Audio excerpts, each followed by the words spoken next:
berbeda pendapat dalam hal ini. Zelda, sepanjang hari ini memang dari seperti yang sudah diduga bahwa dalam kesempatan BDF pun Presiden juga sempat menyebutkan di depan forum tadi, di depan 85 negara yang hadir pada acara ini, bahwa sebenarnya posisi Presiden SBY pada pilkada, undang-undang pilkada maksud kami, adalah benar-benar menolak adanya legislasi atau juga penghilangan hak masyarakat melalui pilkada ini. Sekali lagi disebutkan bahwa sudah segala cara yang pemerintah lakukan agar undang-undang ini bisa, atau juga perpu, atau juga dibatalkan yang undang-undang ini bisa terlaksana oleh legislasi di DPR. Dan juga bagaimana dari pihak Indonesia terus mengupayakan bahwa sebenarnya pilkada langsung ada juga hak semua masyarakat di Indonesia. Inilah yang tadi siang juga yang terus dari pihak SBY menyatakan komitmennya terhadap demokrasi. Zelda, kami juga sempat berbicara dengan Menteri Luar Negeri, berbicara mengenai segala tuduhan sebenarnya selama 7 tahun ini, apakah memang ada relevansi demokrasi yang dihasilkan dari BDF itu sendiri. Berikut adalah liputan kami. Tahun ini juga public participation, ada undang-undang pilkada juga yang kemarin sempat menjadi polemik, ini tentu menjadi perhatian juga di BDF tahun ini. Tanggapan Bapak gimana?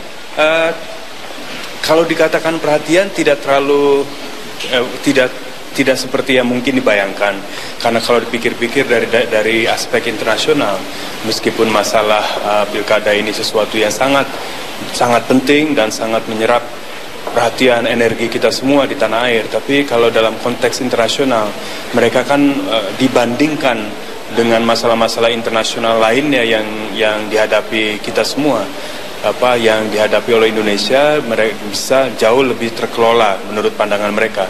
Sekali lagi bukan berarti tidak penting, bagi kita sangat penting. Bahkan tadi Bapak Presiden dalam pidatonya pun langsung tanpa diminta, tanpa diharapkan memberikan penjelasan, dan itu saya kira penting. Tapi yang perlu digarisbawahi adalah bahwa forum seperti Bali Democracy Forum BDF ini memberikan kesempatan bagi Indonesia bukan untuk menggurui, bukan untuk seolah kita udah sempurna, bukan. Justru kita untuk memaparkan ini masalah kita. Karena kadangkala ketika kita paparkan masalah kita juga mendengar dari negara lain, mereka juga memiliki masalah yang kadangkala serupa dengan kita, sehingga kita bisa saling belajar dari bagaimana mereka mengatasinya gitu. Jadi kalau ada anggapan seolah kita sok jadi jagoan, jadi forum BDF karena menganggap sempurna, itu saya tidak benar sama sekali. Kita justru dari pihak pemerintah, Zelda juga membantah jika BDF kali ini disebut sepi, karena menurut pemerintah ada sekitar 85 dibandingkan dengan tahun lalu ada 86, di mana di sini adalah bahwa memang kepala negara yang hadir adalah berdasarkan undangan. Ada 2 kepala negara dan 1 adalah sebagai ketua bersama. Ketua bersama pada tahun 2013 adalah Australia dan pada tahun ini adalah dari pihak Filipina. Jika kita melihat sejarah dari BDF itu sendiri, Zelda, dari event-event yang juga berlangsung pada saat ini seperti Bali Civil Society Forum, kemudian juga Bali Democracy Forum, ini adalah event yang digelar oleh Institute for Peace and Democracy atau IPD, sebuah lembaga yang diinisiasi oleh Presiden SBY sejak 2008 maksud kami. Dan inilah yang disebut masyarakat atau juga penolakan bahwa apakah BDF ini hanya momen saja untuk SBY pencitraan, termasuk adalah momen untuk berpamitan. Tadi juga sempat berpamitan kepada sekitar 85 delegasi yang hadir. Zelda. Baik, Anggi Hasibuan melaporkan langsung dari arena Bali Democracy Forum di Nusa Dua, Bali. Dan pemirsa, inilah tanggapan dari sejumlah kelompok masyarakat yang menolak hadir dalam forum tersebut. Ada pasang surut proses, ya. Lagi pula posisi pemerintah, posisi Bapak Presiden juga sudah sangat jelas, adanya penolakan beliau sendiri terhadap pembatalan pilkada secara langsung. Jadi posisi kita jelas, dan juga setiap negara tidak tanpa tantangan. Coba lihat di kawasan kita, perkembangan di Thailand, perkembangan di negara lain. Jadi ya pemirsa, kami mohon maaf, itu tadi tanggapan dari Menteri Luar Negeri Martin Natalegawa. Prime Time News akan kembali sesaat lagi. Kita akan ulas lebih dalam tentang ironi demokrasi di Bali Democracy Forum sesaat lagi. Substansi ini adalah pilihan lewat DPRD. Setuju? Kita tidak dapat menang dan untuk rakyat yang ada.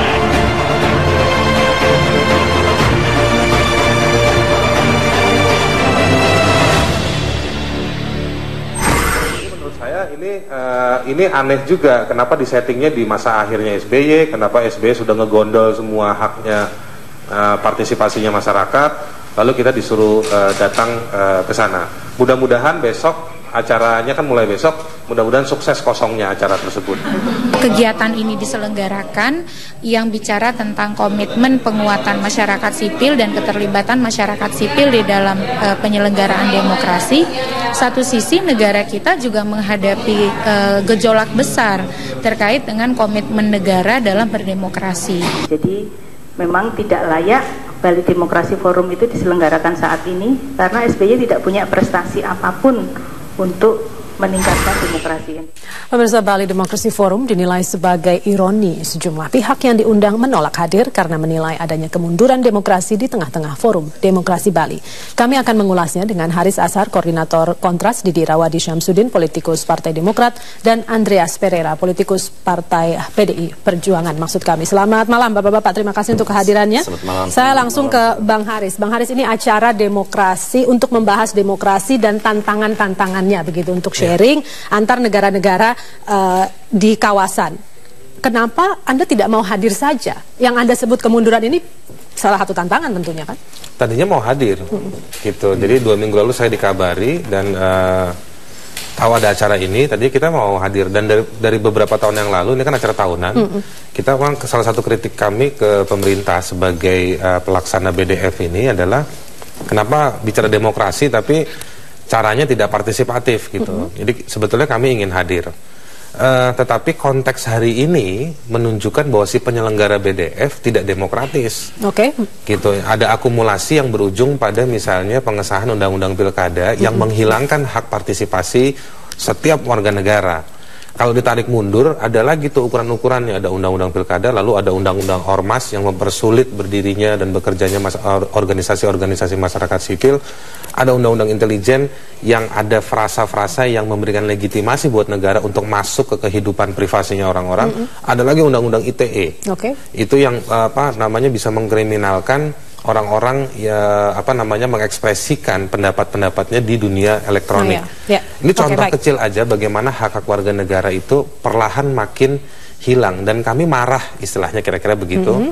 Kami marah, protes, kecewa ketika di ujung masa pemerintahan SBY ini justru makin mengafirmasi, lalu ingin ditutup dengan satu forum besar helatan miliaran rupiah, seolah-olah merayakan demokrasi. Merayakan demokrasi.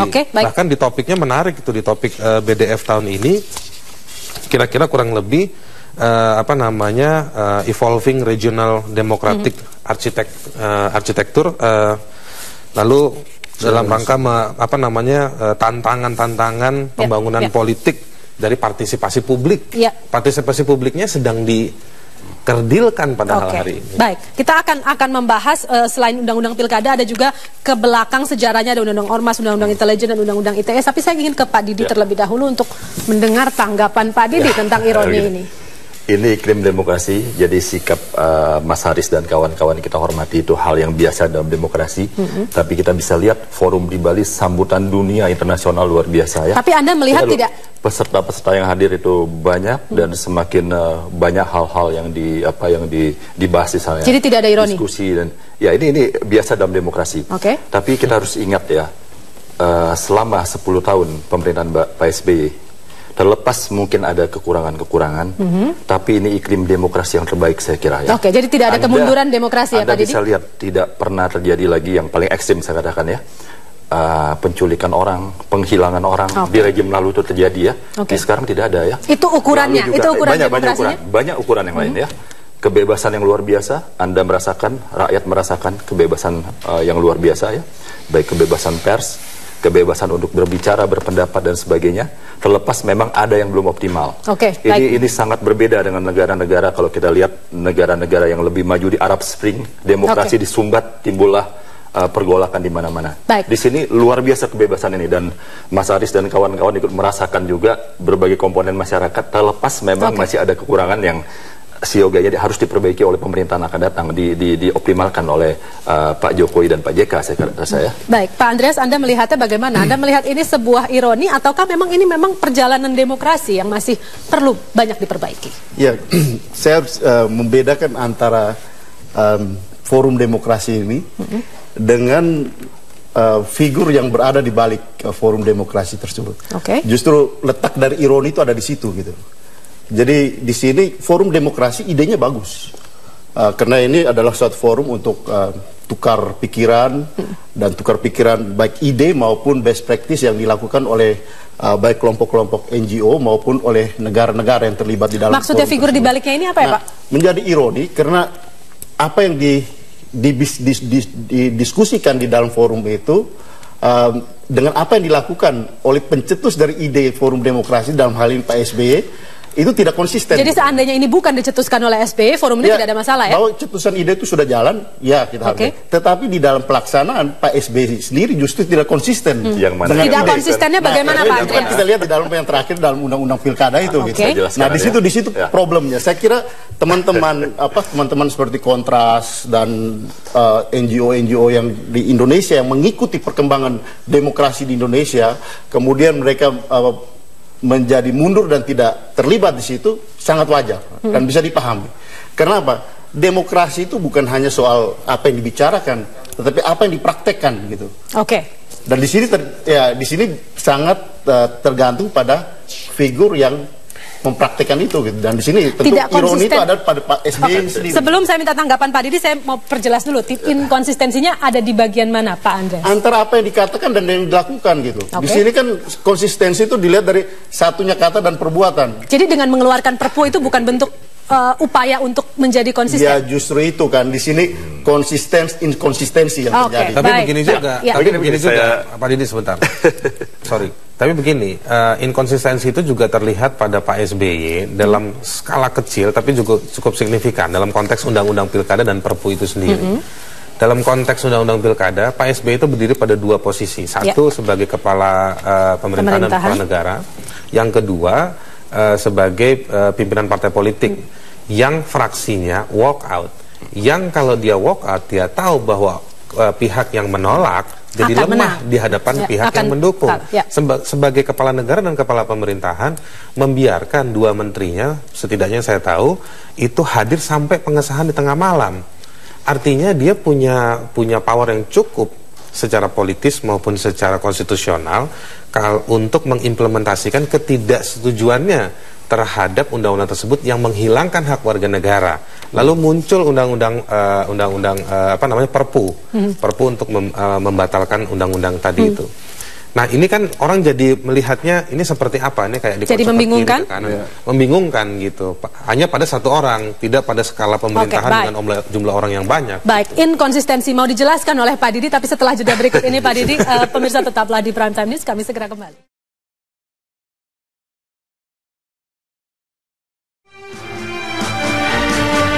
Pemirsa, Bali Democracy Forum yang resmi dibuka hari ini dinilai hanya sebuah acara seremonial untuk perpisahan terakhir SBY sebagai presiden.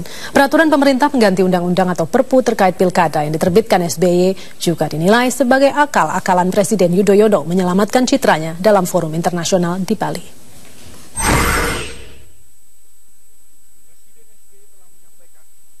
Reaksi cepat Presiden Susilo Bambang Yudhoyono mengeluarkan Perpu Pilkada langsung 2 Oktober lalu tentu patut diapresiasi. Bagaimana tidak? Begitu Undang-Undang Pilkada tak langsung disahkan oleh DPR, selang 5 hari kemudian Perpu itu terbit.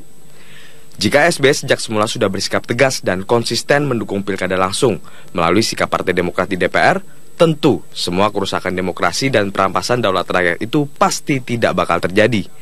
Namun nyatanya hal itu tak terwujud karena andil besar Partai Demokrat yang melakukan walkout. Karena itu, perhelatan Bali Democracy Forum yang digagas SBY dinilai sangat kontradiktif. Dan karenanya tak heran pula jika 11 organisasi kemasyarakatan dari 14 yang dijadwalkan hadir akhirnya menolak datang. Dalam 3 atau sampai 5 tahun belakangan ini, demokratisasi itu lebih banyak digunakan dan dimanipulasi oleh para penguasa. Jadi dipakai untuk memukul, jadi seolah-olah ada dasar hukumnya tetapi memukul masyarakat, individu, warga negara ataupun komunitas masyarakat. Dalam momentum yang sekarang kami merasa sangat tidak pada tempatnya untuk merayakan demokrasi.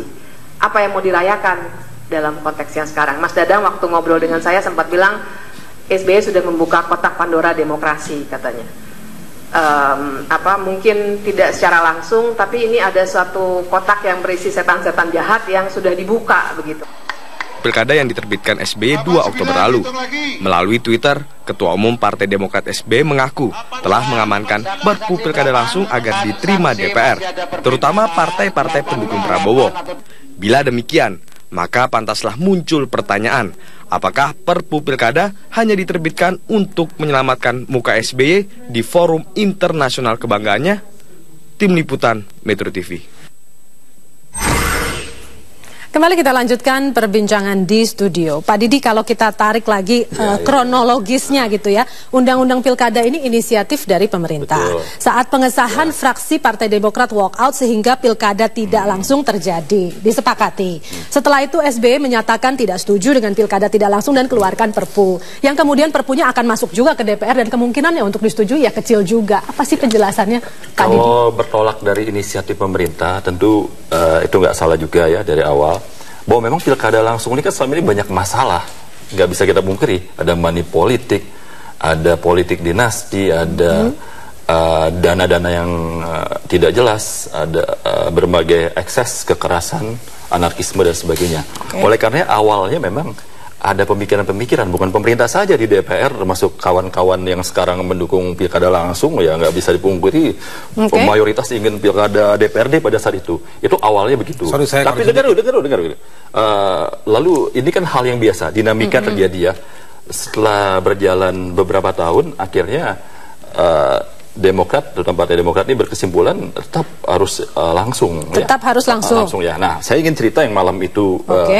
Jadi ini komentar dari Mas Haris lalu Pak Ferreira ini, saya pikir karena bukan pelaku sejarah di sana, saya ada di dalam ruangan itu pada saat itu. Sebagai pelaku sejarah, apa penjelasan Anda? Jadi pada malam itu kami ingin pilkada langsung tentunya dengan perbaikan itu mutlak harus dilakukan. Sementara opsi yang ada hanya pilkada langsung dan pilkada DPRD. Demokrat jelas pilkada langsung tanpa ada perbaikan. Persoalan money politik tidak ada solusinya. Persoalan kekerasan anarkisme tidak ada solusinya, lalu uji integritas tidak ada solusinya. Kita nggak ingin muncul misal calon seperti Aceng Fikri misalnya, kan nggak ingin. Jadi Anda tidak ingin dua-duanya? Ya. Lalu kami punya opsi ya, opsi C pilkada langsung dengan 10 perbaikan. Walaupun malam itu kawan-kawan PDIP dan lain-lain mendukung, tapi tidak mau meninggalkan opsinya, tidak opsi langsung tanpa perbaikan itu ditinggalkan, lalu masuk pada opsi kami, opsi pilkada langsung dengan perbaikan. Dengar dulu. Nah, itu kenyataannya. Karena itu kenyataan saya di dalam sudah disampaikan. Saya pelaku sejarah. Pak Lawli kan menyatakan itu gitu, bahwa kita mendukung sepenuhnya. Anda mendukung perbaikan-perbaikan itu. Karena apa? Karena itu adalah justru lebih memperbaiki kondisi saat ini. Pilkada. Silakan dilanjutkan Pak Didi. Dari sejak lobby-lobby saja tidak full mendukung ya. Sehingga pada saat di paripurna kami di hadapan rakyat tidak mau main-main, mendukung pilkada langsung tentu dengan perbaikan yang mutlak ya, yang mutlak harus dilakukan. Nah, itu tidak pernah muncul di sana, hanya dua opsi saja mendukung kami, tapi opsinya opsi langsung dan opsi pilkada melalui DPRD. Sedangkan kami mendesak terus bahwa opsi ketiga, opsi C, pilkada langsung dengan 10 penyempurnaan perbaikan ini harus dilakukan. Ini tidak dilakukan. Tapi konsekuensinya sudah bisa diperhitungkan pada saat Anda walk out, yang terjadi pada saat itu malam itu. Sehingga wajar saja pada saat itu karena merasa tidak dukung, fraksi Demokrat melakukan ya lebih baik buat apa kalau pilkada langsung tanpa ada perbaikan tidak didukung, lebih baik kita keluar. Kasihan rakyat, pilkada langsung tetap ada money politik, ada kekerasan, anarkisme dan sebagainya, itu yang di dalam, Mas. Betul. Kalau ada masalah-masalah itu tidak bisa tidak bisa diingkari. Ada money politik, lalu ada kekerasan dan lain-lain. Pertanyaannya sekarang, kenapa masyarakat yang dihukum? Yang money politik siapa? Money politik itu kalau dalam konteks yang paling ekstrim, masyarakat itu disuapin uang. Uang datang dari mana? Dari partai politik. Partai politik yang mayoritas yang mengesahkan undang-undang pilkada tersebut. Itu satu. Yang kedua soal kekerasan. Negara diciptakan, negara hadir, negara eksis gitu ya, untuk meminimalisir melakukan tata kelola. Yang kalau terjadi kekerasan, ya harus dihukum dong pelaku-pelakunya. Itu penyelesaian terhadap berbagai kasus kekerasan pemilu kada di mana-mana, yang paling ekstrim di Papua, di Pegunungan Tengah, hanya dari satu partai saja. Penyelesaiannya bagaimana hari ini? Gitu. Itu ada di mana? Ada di negara atau ada di masyarakat? Yang kedua pertanyaan saya, ketika pengesahan undang-undang pilkada itu imperatif sifatnya. Apa maksudnya imperatif? Yang paling fundamental adalah hak partisipasi masyarakat. Kenapa ketika usulan perubahan yang 10 ataupun bisa dinegosiasikan jadi 5 atau jadi berapapun dengan pilihan-pilihan 1, 2, 3 seperti tadi Pak Didi jelaskan, kenapa ketika tidak disetujui lalu memilih satu cara yang konsekuensinya pada dasarnya, jantungnya soal hak partisipasi masyarakat jadi hilang. Nah, itu yang pertanyaan saya ke Pak Didi atau juga ke teman-teman Demokrat, menyadari atau tidak kehilangan itu kalau misalnya. Pertanyaan itu dijawab setelah jeda dulu. Kita akan lanjutkan Prime Time News sesaat lagi, pemirsa, tetaplah di Metro TV.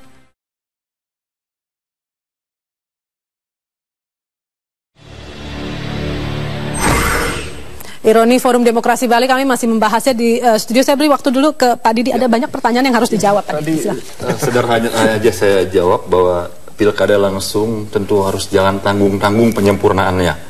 Tadi dibilang 3 opsi, dealnya 5 opsi sangat kurang. Kami minta 10 opsi. Manakala ada lebih dari itu ya harus dimasukkan. Tidak lebih mudah kalau masuk dulu dengan pilkadanya yang langsung, tapi perbaikannya kemudian ya, di DPR kalau mengharapkan demikian, sementara ke depan ini beberapa bulan ini akan ada puluhan sampai ratusan pilkada lagi ya. Jadi jangan ini. Jadi sekalian sekarang dituntaskan ya. Itu paling baik. Termasuk ada yang ramai terakhir itu adalah uji integritas. Saya pikir ini sangat penting sekali. Tapi jadi rakyat yang dihukum, kata Bang Haris. Tidak ada rakyat yang dihukum. Rakyat justru dengan pilkada, dengan perbaikan yang sempurna, tidak tanggung-tanggung, rakyat malah senang. Rakyat akan sangat terganggu dan sedih manakala money politik itu masih terjadi. Bahkan rakyat disuap oleh calon-calon yang punya uang kuat dan sebagainya. Ini nggak boleh terjadi. Baik, Bang Andreas, silakan. Ya, saya ingin kembali pada topik dasarnya, yaitu ironi Forum Demokrasi ini gitu. Artinya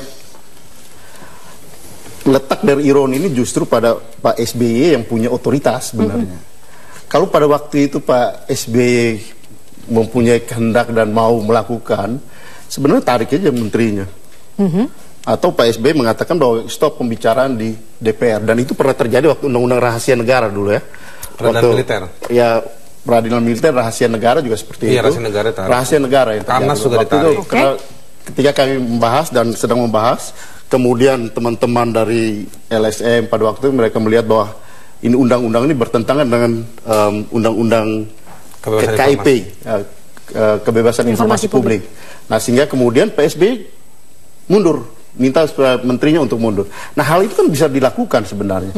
Nah, ironinya justru Pak SBY justru tidak konsisten, antara konsisten dan tidak konsisten itu yang ditampilkan. Jadi di sini kan ya, meskipun sekarang RUU Pilkada ini ada dengan 10 perbaikan itu bagus-bagus dan pasti kita dukung itu. Dari PDI Perjuangan pasti kita dukung itu, dan karena memang itu untuk kepentingan rakyat dan substansinya masuk sebagaimana apa yang dikehendaki pasti itu. Tapi catatan ini tidak akan pernah dilupakan oleh rakyat, bahwa inkonsistensi dari sikap Pak SBY di dalam melihat persoalan demokrasi di Indonesia, antara apa yang dia katakan, dia perjuangkan, dan apa yang dia lakukan gitu. Nah, ini menjadi satu catatan negatif di akhir pemerintahan Pak SBY. Bang Haris, bagaimana Anda melihatnya? Bagaimana supaya SBY tidak dianggap inkonsisten? Apa yang bisa dia lakukan? Sudah telat. Sudah telat? Enggak, tapi begini. Ada capaian-capaian dari awal, Pak Didi sudah menjelaskan bahwa ada capaian-capaian di zaman SBY. Kita apresiasi itu. Khusus untuk Bali Demokrasi Forum, saya sih kasih apresiasi ya buat teman-teman bapak-bapak atau ibu-ibu yang ada di Kementerian Luar Negeri gitu ya, Pak Hasan Wirayuda. Orang yang memang memperjuangkan bagaimana kerjanya mereka memang mendisplay dan berkomunikasi dengan dunia luar dan internasional. Indonesia secara komparatif, bukan dalam konteks substansial, secara komparatif dalam ukuran tertentu dia cukup baik, ya kan, untuk kalangan ASEAN misalnya. Forum Bali Demokrasi Forum ini sebetulnya forum yang bisa digunakan sebetulnya secara lebih baik dan lebih strategis.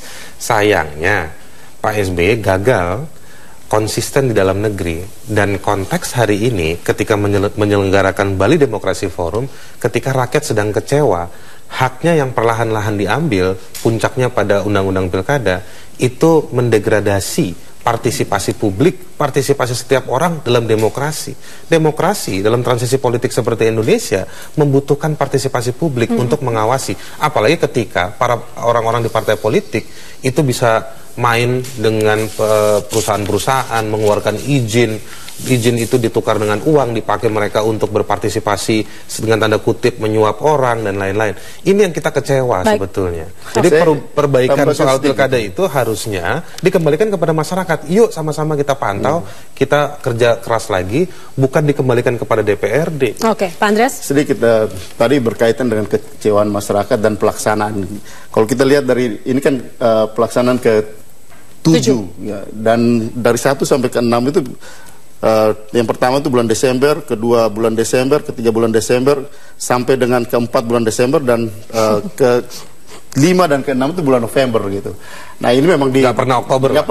Tiba-tiba maju tahun ini ya? Dilakukan pada bulan Oktober ya, menjelang akhir masa pemerintahan PSB. Justru ini ya sesuatu yang tentu dimaksudkan sebagai farewell partinya, farewell demokrasi. Anda melihatnya ini farewell party PSB, gitu ya? tapi justru jadi ironi gitu. Oke, silakan Pak Didi. Saya terima kasih atas selalu negatif terhadap PSB, gak apa-apa biar rakyat yang menilai. Tapi yang pasti kita bisa menyaksikan sambutan dunia itu luar biasa ya untuk ini ya, Bali Forum ini. Tapi sambutan rakyat tidak luar biasa juga. Tidak juga rakyat yang mana ya, tanpa mengurangi hormat pada Mas Haris ya. Nah, yang pasti pilkada Perpu ini menyelamatkan, itu menunjukkan proses konsistensi bagaimana Pak SBY pro pada rakyat. Oke. Ya. Tapi nasib Perpu ini di DPR nanti gimana Pak? Perpu ini nggak bisa tugas hanya Pak SBY dan Partai Demokrat saja. Saya berharap kawan-kawan PDIP juga giat tangguh untuk melobi teman-teman yang lain, termasuk Koalisi Merah Putih, yang saat ini juga sudah dilakukan oleh Pak Didi nggak berharap sama masyarakat. Ya. Kenapa? Justru ini menyelamatkan masyarakat. Masyarakat mendukung ya, 80% masyarakat kan ingin. Saya tadi nungguin tadi Pak Didi bicara. Saya berharap masyarakat ikut partisipasi. Pasti. Itu dia. Justru kita kan menyambut partisipasi masyarakat ya. Kenapa ini Perpu keluar? Justru penyelamatan. Kalau Perpu nggak keluar akan makin tidak jelas nasib pilkada langsung ini. Nasib pilkada tidak jelas, tapi bagaimana nasib Perpu kita jeda dulu. Nanti kita lanjutkan sesaat lagi. Pemirsa tetaplah di Prime Time News, kami segera kembali.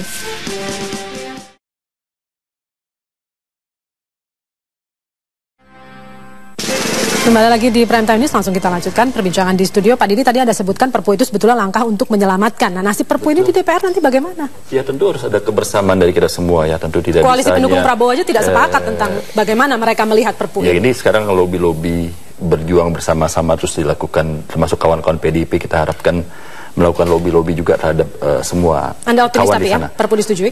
Saya berharap demikian, apalagi kami konsisten ya dengan sikap itu ya. Nah tadi mengenai konsistensi terhadap demokrasi, saya tidak sependapat dengan Pak Ferreira. Kita bisa lihat di era SBY, di era akhir ini baru kali inilah proses transisi itu pemerintah incumbent membantu pemerintah yang akan datang ya, berarti membantu Pak Jokowi JK. Di mana tim transisi lalu timnya Pak SBY membantu, yang mana di zaman era sebelumnya seolah-olah dilepas itu waktu 2004 ya, sehingga hampir setahun ada kesulitan pemerintah melakukan penyesuaian. Kali ini melihat bahwa ini kepentingan bangsa ke depan, benar-benar dibantu Pak Jokowi ya. Bagaimana ini kan bagian dari konsisten pada demokrasi, lepas ada kekurangan dan sebagainya, tapi bagaimana menjaga kemuliaan demokrasi, menjaga proses demokrasi yang bermartabat dan baik, itu selalu dijaga oleh Pak SBY. Jadi tidak dalam konteks kalah pemilu lalu meninggalkan segala dan tidak terlambat juga ya, tapi tidak terlambat. Sejak dari awal kan terlihat ya bagaimana Pak Jokowi dan Pak JK dibantu, dan sekarang hubungan sangat baik dengan Pak Jokowi ya. Pak Andreas? Ya, saya kira tidak terlalu relevan dengan demokrasi yang tadi, karena itu adalah proses transisi pemerintahan yang biasa, dan karena di Indonesia ini kita baru mulai proses seperti ini, jadi saya kira bukan hal yang luar biasa dan bukan hal yang berkaitan langsung dengan demokrasi yang kita maksudkan di sini gitu, di dalam diskusi kita kali ini. Tapi ya kembali pada persoalan awal kita, soal ironi demokrasi Bali Demokrasi Forum ini, ya menurut saya ya memang dengan segala respect kita terhadap proses, saya sangat menghargai Forum Bali Demokrasi Forum, dan tentu inisiasi ini dari Pak SBY, tentu kita sangat menghargai apa yang sudah upaya yang dilakukan, Dan ini penting untuk Indonesia, penting untuk negara dunia, dan untuk foreign policy kita, untuk politik luar negeri kita, tentu baik sekali. Tetapi ya tentu masyarakat kita tentu berharap konsistensi tadi gitu. Jadi kita bekerja demokrasi itu bukan untuk dunia. Tapi tadi kata Pak Didi konsisten juga kok. Ya, maksudnya masyarakat yang mana juga saya bekerja demokrasi sebagai pemerintah tentu bukan untuk jualan ke dunia gitu. Tetapi bagaimana masyarakat Indonesia ini merasakan dari proses demokrasi yang kita perjuangkan. Nah, itu menurut saya tidak kalah penting, bahkan menurut saya lebih penting ketimbang sekedar ini kita pakai hanya untuk ya bagaimana kita menjual ini ke citra kita ke dunia internasional. Bang Haris. Dua hal. Satu, kalau kita pernah komunikasi ya sama orang-orang atau ahli kebijakan luar negeri kayak Pak Hasan Wirayuda, Pak Marty dan lain-lain. Mereka adalah orang-orang yang yakin bahwa diplomasi dimulai dari dalam negeri. Jadi artinya foreign policy itu bukan sesuatu yang terpisah dengan kondisi di dalam negeri. Jadi menurut saya penting untuk membangun atau memiliki satu bangunan demokratisasi. Ini bukan hal yang berakhir atau final ya. Itu diselamatkan dulu. Menjaga marwah demokrasi di dalam negeri itu penting. Yang kedua, hari Minggu besok misalnya Kontras, Perludem akan mengumpulkan orang-orang yang tadinya mau menggugat undang-undang pilkada. Tetapi kami akan kumpul bersama mereka hari Minggu pagi besok dalam rangka yuk sama-sama kita awasi. Tadi kita bicara soal Perpu. Kami menganggap bahwa kami khawatir juga bahwa para fraksi-fraksi atau partai politik ini akan melihat kepentingan mereka di dalam pemilu kada itu. Kami akan coba membangun fraksi rakyat di luar parlemen untuk bisa terus bersuara ke depan, memantau apakah Perpu ini akan dipermainkan. Dan juga kami khawatir undang-undang ke depan masih banyak lagi. Jangan sampai dua tarung politik ini mengorbankan hak rakyat. Oke, baik. Kalau begitu terima kasih Pak Bang Haris untuk kehadirannya, juga Pak Andreas dan juga Pak Didi Irawadi. Terima kasih. Dan pemirsa, itulah perbincangan kita. Kita hari ini mengulas tentang ironi di Bali Demokrasi Forum. Topik ini Bali Demokrasi Forum juga akan kami ulas dalam program Suara Anda. Apabila Anda memiliki pendapat atau masukan, Anda bisa menelpon kami di 02158 3022. Prime Time News kembali sesaat lagi.